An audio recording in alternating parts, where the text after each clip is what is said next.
So the Washington Post published numbers showing a triple, I think, in the number of cases in the last month, a tripling of the number of infections. What does that suggest to you about what the fall will look like for us?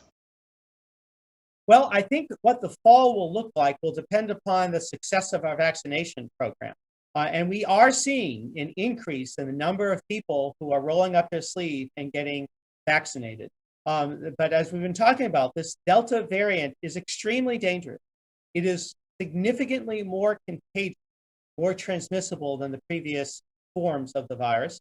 And there is evidence that it can lead to quicker onset of disease and more severe disease.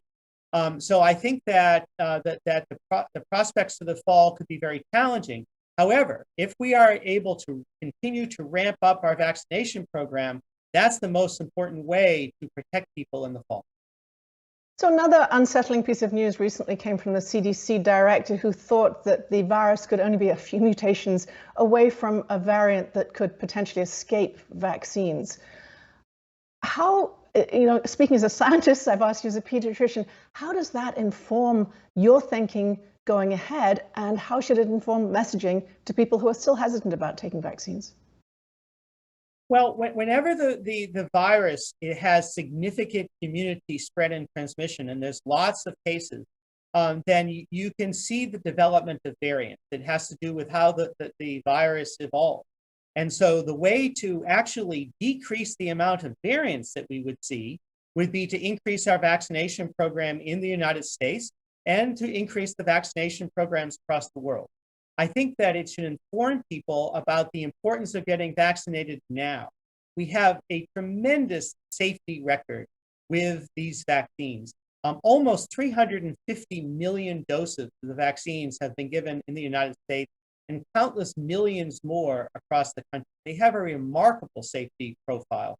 And we know that they are effective against the Delta variant in terms of people getting very sick, in terms of being hospitalized, et cetera. And so now is the time for people to get vaccinated. And that's the best way to protect against the development of these variants. So are vaccines really the only way we're going to stop this thing from spreading? Well, there are three tools in our public health toolbox since the beginning of the pandemic. And I have been saying this in Pennsylvania and now nationally.